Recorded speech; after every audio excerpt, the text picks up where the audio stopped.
j'étais à la poste quand une femme derrière moi a dit « Tu ressembles à ma fille ». J'ai souri poliment. Elle ajouta « Elle a été enlevée il y a 20 ans ». J'ai ri, quel était son nom?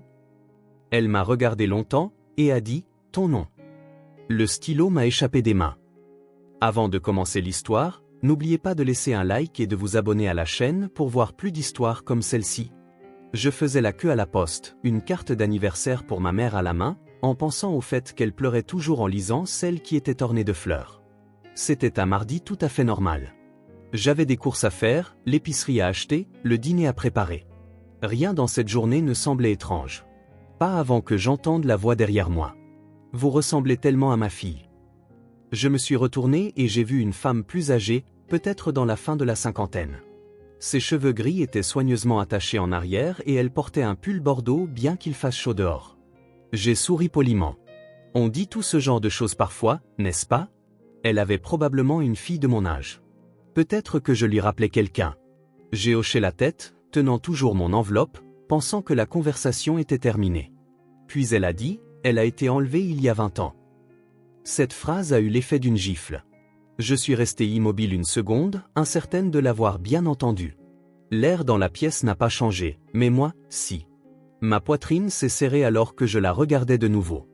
Ses yeux étaient calmes, mais il y avait quelque chose derrière, quelque chose de lourd, comme si elle portait son chagrin depuis trop longtemps et avait appris à le gérer sans laisser paraître les fissures. J'ai laissé échapper un petit rire gêné.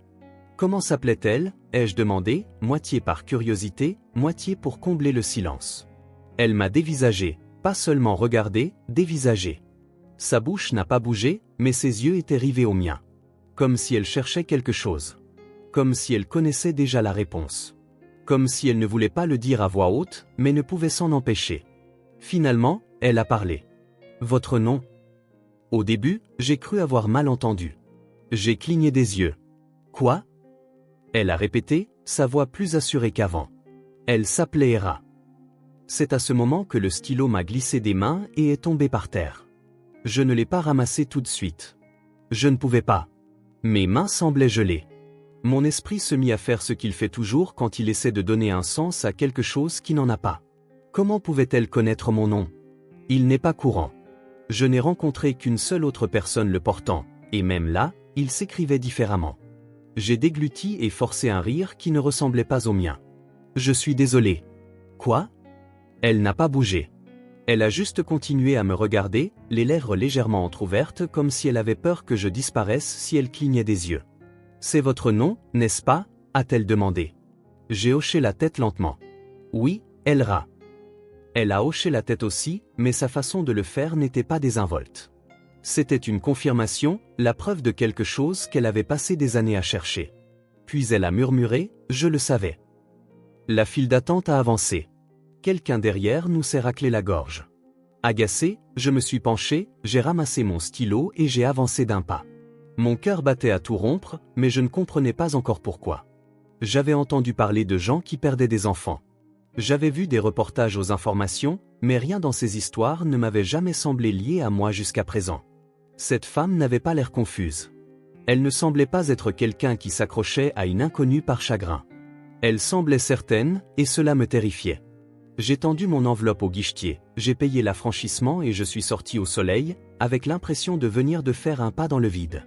Le genre de moment qui ne semble pas important sur le coup. Le genre que l'on ne reconnaît comme le début de tout le reste qu'en y repensant plus tard. Elle m'a suivi dehors. Elle n'a pas haussé la voix, ni pleuré, ni essayé de me serrer dans ses bras.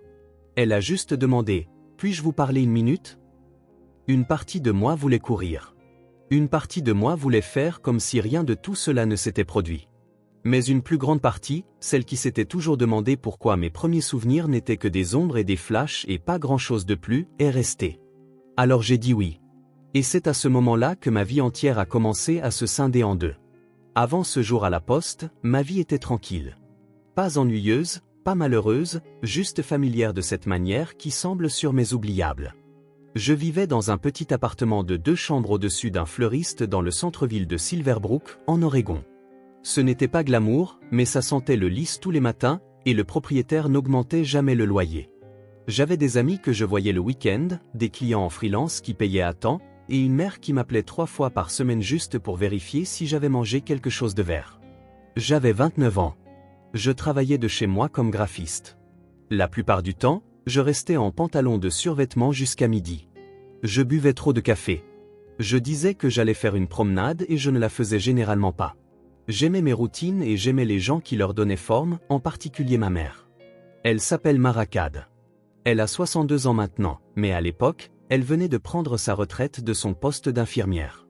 Je lui envoyais cette carte d'anniversaire chaque année, toujours avec une longue lettre glissée à l'intérieur parce qu'elle disait que mon écriture ressemblait à de la musique et que lire mes pensées la faisait se sentir proche de moi. Nous n'avions aucun lien de sang, mais nous n'en parlions jamais comme d'une distance entre nous. Elle m'a adopté quand j'avais 4 ans. Elle m'a raconté que la première fois qu'elle m'a vu, j'étais assise par terre dans le bureau d'un service de placement familial, serrant un raton laveur en peluche sans queue. Elle m'a ramené à la maison cette semaine-là. Elle était mariée à Jacob Cad, mon père adoptif, jusqu'à sa mort d'un AVC quand j'avais 12 ans. Je me souviens du silence dans la maison après son départ. Je me souviens comment elle a essayé de rester forte pour moi, même quand ses mains tremblaient en versant du jus d'orange. Jacob avait été un homme silencieux, toujours en train de bricoler la radio ou de construire des étagères. Il n'était pas excessivement affectueux, mais je ne me suis jamais senti mal aimé. Après sa mort, il n'y avait plus que moi, maman et mon petit frère, Corin. Corin est né de Mara et Jacob 2 ans après mon adoption. On plaisantait toujours en disant qu'il était le miracle biologique, et moi, le miracle cosmique. Il était le bruyant, le sauvage. Il chantait dans un groupe, jouait de 3 instruments, se teignait les cheveux à chaque saison. En grandissant, on se disputait comme tous les frères et sœurs. Mais si quelqu'un s'en prenait à moi, Corin était le premier à débarquer. Quand je faisais des crises de panique au lycée, c'était Corin qui s'asseyait par terre devant ma porte et jouait de la guitare jusqu'à ce que j'arrête de pleurer. Il habitait à quelques rues de là maintenant et débarquait encore à l'improviste avec des restes de pizza ou une nouvelle chanson qu'il voulait me faire écouter. Nous étions proches tous les 3. Nous fêtions les anniversaires avec un gâteau fait maison. Nous faisions des road trips chaque été, même après le décès de Jacob. Ma mère n'était pas riche, mais elle nous a donné tout ce qu'elle pouvait. Je n'ai jamais douté de son amour pour moi. Je n'ai jamais pensé que j'en avais besoin. L'histoire de mon adoption a toujours été un arrière-plan doux et flou dans nos vies. Je savais que je n'étais pas né dans notre famille. Je savais que mes parents biologiques n'étaient plus dans le tableau. Mais les détails étaient vagues. Mara m'a dit que l'agence lui avait donné très peu d'informations, juste que j'avais été en placement familial temporaire et que j'avais besoin d'un foyer permanent. Je ne l'ai jamais poussé à en dire plus. Je n'ai jamais demandé qui ils étaient ni pourquoi ils n'étaient pas revenus. Je pense qu'une partie de moi ne voulait pas savoir. L'amour que j'avais était suffisant. Du moins, c'est ce que je pensais. Ce jour à la poste a commencé comme n'importe quel autre. J'envoyais la carte à maman parce qu'elle insistait pour du vrai courrier, disant que les emails étaient trop froids. Je venais de choisir une enveloppe rose et je lui avais écrit une lettre sur un rêve que j'avais fait où elle et Corin se disputaient sur la façon de cuire les œufs. La carte avait des hortensias bleues sur le devant. Elle en plantait chaque année devant notre ancienne maison. Je souriais en entrant. Il y avait 5 personnes devant moi dans la file. Je n'ai pas remarqué la femme derrière moi au début. Je pensais à ce que j'allais faire pour le dîner. Je pensais au travail. Je ne pensais pas à la possibilité que tout ce que je croyais sur ma vie puisse être brisé par une seule conversation. C'est ça, le truc avec les jours ordinaires. Ils ne vous préviennent pas. Ils ne vous donnent pas un moment pour vous préparer. Une minute, vous êtes juste une personne de plus dans la file, et la suivante, quelqu'un vous dit que vous pourriez être la pièce manquante de leur monde brisé, et soudain, vous ne savez plus quel monde est le vôtre. Ce matin-là, je m'étais réveillé, j'avais nourri mon chat, vérifié mes emails et envoyé à Corin un mème sur les alpagas. Rien ne semblait inhabituel. Rien ne semblait anormal, mais ça l'était. Je ne le savais juste pas encore. J'ai essayé de passer à autre chose. Après la poste, je suis allé à l'épicerie comme prévu. J'ai pris un sachet de salade, du poulet et les tomates que ma mère m'avait demandé. Mais le monde ne semblait plus le même. Les couleurs paraissaient légèrement différentes, l'air plus lourd. Je n'arrêtais pas de penser à ses yeux, à leur assurance, à leur certitude, à la façon dont elle avait prononcé mon nom. Pas seulement mon nom comme s'il lui avait appartenu avant de m'appartenir. Elle s'appelait Lita Van. Elle me l'a dit dehors, près du râtelier à vélo, les mains rentrées dans les manches de son pull. Elle n'était pas insistante. Elle n'a pas pleuré. Elle a dit qu'elle m'avait vu de dos et que quelque chose dans sa poitrine s'était arrêté. Elle a dit qu'elle avait failli ne pas parler, de peur de se tromper. Puis je me suis retourné et elle a su. Elle a dit que je ressemblais exactement à sa fille, le jour où elle a disparu. Je lui ai dit que j'avais été adopté à 4 ans. Je n'avais pas prévu de dire ça. C'est juste sorti, comme si la vérité remontait déjà dans ma gorge et voulait être vue. Son visage a changé, mais pas de surprise. C'était comme une confirmation, comme si elle avait retenu son souffle pendant 20 ans et qu'elle expirait enfin. Je ne lui ai pas donné mon numéro. Je lui ai dit que j'avais besoin de temps. Elle a hoché la tête. Puis elle a sorti une photo pliée de son sac et me l'a tendue. Elle était délavée et cornée au coin. Une petite fille en robe rose se tenait à côté d'un tricycle, souriant à pleines dents, avec 2 dents de lait en moins. Je l'ai tenue dans ma main, un instant, j'ai eu le vertige. J'avais déjà vu cette robe. Ma mère m'avait dit que c'était une trouvaille de friperie, une que je portais presque tous les jours quand je suis arrivé chez eux. Je ne l'ai jamais remise en question. Les vêtements viennent de partout. Les histoires se mélangent avec le temps. Mais c'était différent. Le motif était identique, la broderie le long de l'ourlet, la marguerite blanche cousue sur le col. J'ai remercié Lita et je suis parti, mais la photo est restée dans ma main. Je ne l'ai pas mise dans mon sac. Je ne savais pas quoi en faire. Cette nuit-là, j'ai à peine dormi. Je suis resté assise à mon bureau, fixant la photo. J'ai sorti la vieille boîte à chaussures où je gardais des souvenirs d'enfance, cartes, dessins, vieux clichés. J'ai trouvé une photo de moi, à 5 ans, debout près de la clôture arrière de notre maison, portant la même robe rose. Ma mère l'avait légendée à l'encre bleue, Hera, printemps. J'ai fixé les 2 photos. Même robe, même âge, fille différente. Ou peut-être pas. Le lendemain matin, j'ai appelé Corin. Je lui ai tout raconté. Il ne m'a pas cru au début. Il a ri, puis s'est arrêté en entendant le ton de ma voix. « Tu penses qu'elle dit la vérité ?» a-t-il demandé. « Je ne sais pas », ai-je dit. Mais ça ne ressemble pas à un mensonge. Il est venu dans l'heure. Nous nous sommes assis par terre dans mon appartement, les 2 photos devant nous. Corin s'est penché en avant, les comparant. « Ça pourrait être une coïncidence », a-t-il dit. « Mais ton visage, le menton, les dents. Elle te ressemble. » « Je sais. Tu veux faire un test ADN ? Je crois que je dois le faire. » Le problème, c'est que je ne savais pas par où commencer. Mes dossiers d'adoption étaient scellés. J'ai appelé l'agence. Ils m'ont donné la même réponse que j'avais déjà entendue. Pas de détails d'identification, pas d'antécédents médicaux, pas d'acte de naissance original. J'ai demandé s'il y avait un moyen d'ouvrir les dossiers et la femme au téléphone a dit que seule une ordonnance du tribunal pouvait le faire. J'ai raccroché, les mains tremblantes. Je ne voulais pas blesser ma mère. Je n'essayais pas de déterrer des secrets. Mais ce n'était pas quelque chose que je pouvais ignorer. Ça ne ressemblait pas à quelqu'un qui poursuivait des fantômes. Ça ressemblait à quelqu'un qui en avait trouvé un. J'ai appelé Lita le lendemain. Son numéro était imprimé au dos de la photo qu'elle m'avait donnée. Je lui ai demandé si elle voulait me rencontrer pour un café. Elle a dit oui. Nous avons choisi un petit café à mi-chemin entre nos quartiers, un où je n'étais jamais allé. Elle a apporté d'autres photos, des albums de famille, des coupures de journaux, un avis de personnes disparues de 1999, avec la même photo qu'elle m'avait donnée. Elle m'a parlé de sa fille. Elle s'appelait Elia Noël Van, née le 19 juillet 1995, disparue d'un parc local lors d'un pique-nique d'entreprise. Lita lui avait tourné le dos moins d'1 minute pour prendre du jus dans la glacière.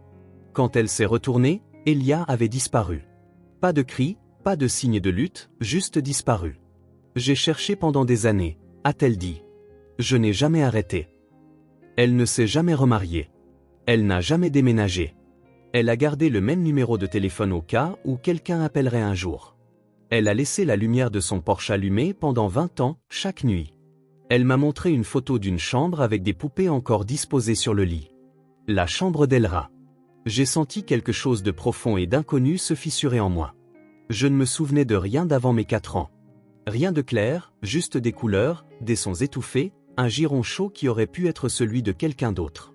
Nous avons convenu de faire le test. Elle l'a payé. Je lui ai dit que je couvrirais la moitié et elle a souri en disant « Vous ne me devez rien ». Mais si. Même si je n'étais pas sa fille, je lui devais la vérité. Nous la lui devions toutes les 2. Et si je l'étais, tout ce que je croyais sur mes origines ne m'appartiendrait plus à moi seul.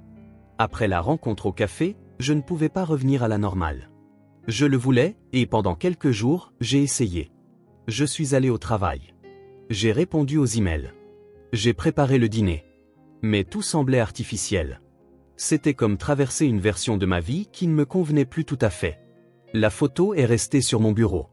Le kit ADN est arrivé par la poste 2 jours plus tard. La boîte est restée fermée pendant 24 heures. Je la fixais comme si elle pouvait exploser. Je n'avais pas peur du test lui-même. J'avais peur de ce qu'il me dirait. Parce qu'une fois que je saurais, je ne pourrais plus l'ignorer. S'il revenait positif, cela signifierait que toute mon identité était construite sur une histoire qui n'était pas vraie. S'il revenait négatif, cela signifierait que j'avais remué toute cette douleur pour rien. Corin est passé ce soir-là. Il a jeté un coup d'œil au kit de test et a dit « Fais-le. Quoi qu'il arrive, tu as besoin de savoir. » J'ai hoché la tête, pris une profonde inspiration et ouvert la boîte. Le processus était simple. Écouvillon, scellage, envoi. Mais mes mains ont tremblé tout le long. Après l'avoir déposé dans la boîte aux lettres, je suis resté assise dans ma voiture pendant 10 minutes sans démarrer le moteur. Je n'ai pas appelé Mara tout de suite. Je ne pouvais pas. Je n'étais pas prête à expliquer quelque chose que je ne comprenais pas entièrement. L'attente était brutale. Chaque jour semblait s'étirer à l'infini. Je me suis surprise à lire des cas comme le mien, à parcourir de vieux articles de presse, à essayer de reconstituer des chronologies. J'ai appris que le parc où la fille de Lita avait disparu n'était qu'à 1 heure de la ville où mon père adoptif, Jacob, s'était autrefois rendu pour le travail. Je me suis souvenu d'un piano jouet que j'avais quand j'étais petite. J'avais toujours pensé que ma mère me l'avait donné, mais quand je lui ai posé la question une fois, elle a dit « Tu es arrivé avec ». Ce souvenir me hantait. Je me demandais avec quoi d'autre j'étais arrivé. Quelles histoires avaient été soigneusement pliées dans ma vie sans être remises en question. Un soir, j'ai finalement appelé Mara. Je n'ai pas mentionné Lita ni le test ADN. J'ai posé des questions sur mon adoption, en prétendant que c'était juste de la curiosité. Sa voix a changé dès que j'ai abordé le sujet. Elle n'était pas en colère, mais elle est devenue silencieuse, prudente. Elle m'a répété que Jacob s'était occupé de tout, que c'était un processus privé, qu'on leur avait dit que c'était légal. Pas de papier du tribunal, pas de visite à domicile, juste des signatures et des frais. Elle a dit qu'elle lui faisait confiance. Elle a dit qu'elle n'avait pas posé de questions parce qu'elle m'avait aimé dès l'instant où j'étais entré dans leur maison. Je lui ai demandé si elle s'était déjà interrogée sur ma vie d'avant. Elle a dit « chaque jour ». Mais je ne voulais pas courir après des ombres. Je voulais être ta mère, pas ton détective. Je n'ai pas insisté. Je pouvais entendre la douleur dans sa voix. Elle ne mentait pas. Elle m'avait toujours aimé profondément et complètement. Mais l'amour n'efface pas la vérité. Je devais continuer. Lita et moi sommes restés en contact. Nous nous sommes vus 1 fois par semaine en attendant les résultats. Chaque fois, elle apportait quelque chose de petit de la vie de sa fille, un bracelet de perles jaunes, un livre d'histoire pour le soir avec son nom écrit à l'intérieur au crayon de cire, un dessin d'un papillon aux ailes à l'envers. Chaque pièce semblait étrangement familière, comme un rêve dont je me serais presque souvenu. Un après-midi, elle m'a parlé du jour où sa fille a disparu. Elle portait un coupe-vent bleu et des sandales blanches. Elles étaient à un pique-nique d'entreprise. Lita s'est retournée pour resservir un verre à son mari, et quand elle a regardé de nouveau, elle n'était plus là. Personne n'a rien vu. Pas de cris, pas de lutte, aucune personne suspecte signalée, juste disparu le temps de verser un verre de limonade. La police a cherché pendant des mois. Il y a eu des avis de recherche, des interviews, des lignes d'information. Lita a dit qu'elle n'avait jamais quitté la ville parce qu'elle croyait que sa fille rentrerait à la maison. Elle a dit qu'elle gardait toujours un tiroir plein de cartes d'anniversaire qu'elle avait achetées au fil des ans. Chacune adressée, scellée, et jamais envoyée. Je lui ai demandé comment elle avait survécu à un tel chagrin. Elle a dit « Je n'ai pas survécu. J'ai juste continué à respirer ». Cette réponse m'est restée. Elle semblait honnête d'une manière qui faisait mal. J'ai commencé à voir tout ce qu'elle avait perdu. Pas seulement sa fille, mais son avenir, son sens de la réalité. Le simple réconfort de pouvoir dire « Elle est en sécurité ». Quand les résultats ADN sont enfin arrivés, c'était dans une enveloppe blanche ordinaire. Je suis resté devant ma boîte aux lettres, la tenant comme si elle pesait plus que je ne pouvais porter. Je ne l'ai pas ouverte tout de suite. Je suis monté dans mon appartement, je me suis assise à la table de la cuisine et j'ai appelé Corin. Il a répondu à la 2e sonnerie. « Tu l'as ? » ?»« Oui. »« Tu veux que je vienne ? » ?»« Non, je dois faire ça seul. » Il n'a pas discuté, a juste dit « Appelle-moi après. » J'ai pris une grande inspiration, puis j'ai ouvert l'enveloppe. J'ai déplié le papier avec des mains stables, mais tout en moi tremblait. L'enveloppe contenait une seule feuille. J'ai cherché les chiffres. Une phrase a sauté aux yeux en premier, correspondance parent-enfant. Probabilité de 99,9%. Ma poitrine s'est figée. Mes yeux ont sauté sur le nom imprimé à côté du résultat, Lita Van. J'ai relu la phrase, plus lentement cette fois. Puis encore une fois. Il n'y avait pas d'erreur. Lita était ma mère biologique. Le silence s'est fait dans la pièce autour de moi. Je ne pleurais pas. Je ne parlais pas. Je suis juste restée assise là, avec la vérité entre les mains. Pendant si longtemps, j'avais cru que ma vie commençait à 4 ans avec une femme qui m'avait donné l'amour, la sécurité et un endroit calme pour grandir. Maintenant, je savais que ce n'était pas le début. C'était la continuation de l'histoire de quelqu'un d'autre. Une histoire qui avait été violemment interrompue. J'ai appelé Lita. Elle a répondu à la première sonnerie. C'est une correspondance, ai-je dit. Elle n'a pas parlé tout de suite. Puis elle a laissé échapper un long soupir et a dit, je le savais. Je lui ai demandé si elle voulait qu'on se voie ce soir-là. Elle a dit oui. Le trajet jusqu'à sa maison était silencieux. Mes pensées étaient bruyantes. Je ne savais pas comment entrer dans la maison de la femme qui m'avait mise au monde et commencer à agir comme sa fille. Je ne savais pas si j'étais censé le faire. Tout ce que je savais, c'est que je lui devais ma présence. Sa maison était simple, peinte en bleu pâle avec une petite lumière de Porsche qui brillait sur les marches. Elle a ouvert la porte avant que je ne frappe. Elle n'a pas essayé de me serrer dans ses bras, et j'en étais reconnaissante. Au lieu de cela, elle s'est écartée et a dit « Entrez ». La maison sentait le citron et l'adoucissant. Chaque photo sur le mur semblait appartenir à quelqu'un que je ne reconnaissais pas, mais qui faisait partie de moi d'une manière ou d'une autre. Nous nous sommes assises dans le salon. Elle a apporté du thé. Aucune de nous n'y a touché. J'ai toujours imaginé ce moment, a-t-elle dit. Je n'ai jamais su ce que je ressentirais. J'ai hoché la tête. Moi non plus. Elle m'en a dit plus sur mes premières années. Comment j'aimais aligner mes animaux en jouets en rangées parfaites. Comment je détestais la purée de pommes de terre mais adorais les cornichons. Comment je chantais pour le chien avant de dormir. Des morceaux de moi que j'avais oubliés, des morceaux que personne d'autre n'avait jamais connus. Puis elle m'a raconté ce qui s'était passé le jour où j'ai disparu. C'était le 8 juillet 1999. Elle m'avait emmené au pique-nique de son bureau à Tolman Park. C'était un après-midi chaud. Elle se souvenait m'avoir lassé les chaussures 2 fois ce matin-là parce que je n'arrêtais pas de les défaire. Elle se souvenait m'avoir donné une brique de jus de raisin et m'avoir dit de ne pas trop m'éloigner de l'aire de jeu. Puis elle s'est retournée pour resservir un verre et quand elle a regardé de nouveau, j'avais disparu. Ils ont fouillé chaque centimètre du parc. Des dizaines de personnes, des hélicoptères, des chiens. L'affaire a fait les nouvelles locales, mais aucune trace n'a jamais été trouvée. Personne ne m'a vu partir. Personne n'a signalé quoi que ce soit d'inhabituel.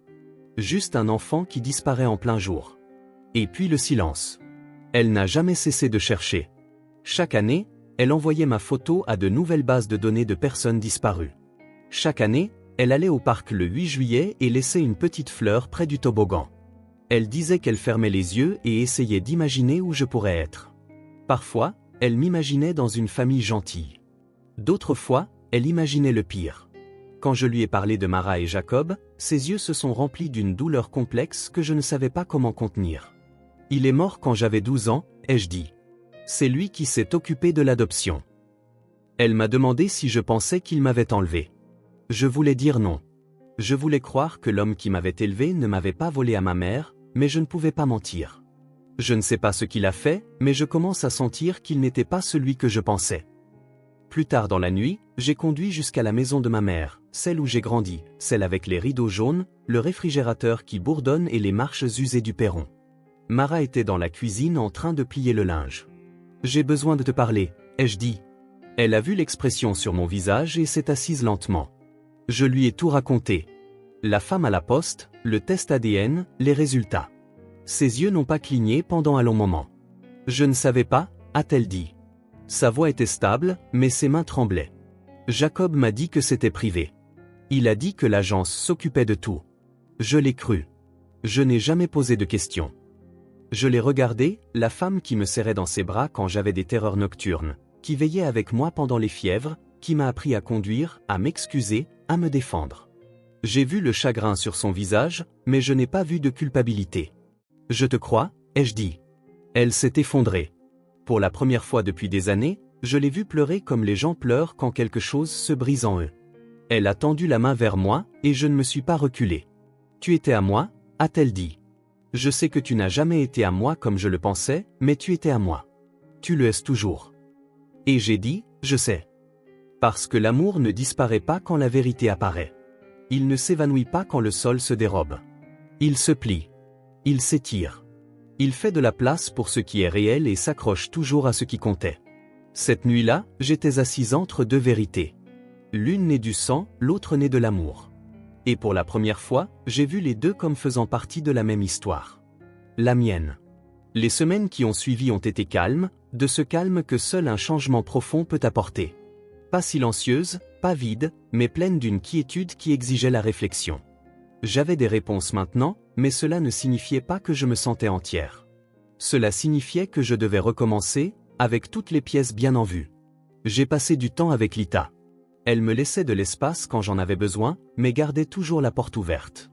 Nous avons commencé lentement, un café le dimanche, des promenades autour du lac où elle m'emmenait quand j'étais petite. Elle m'a montré des vidéos de mes premiers pas, des fêtes d'anniversaire dont je ne me souvenais pas, et une chanson que j'avais chantée une fois sur la banquette arrière de sa voiture.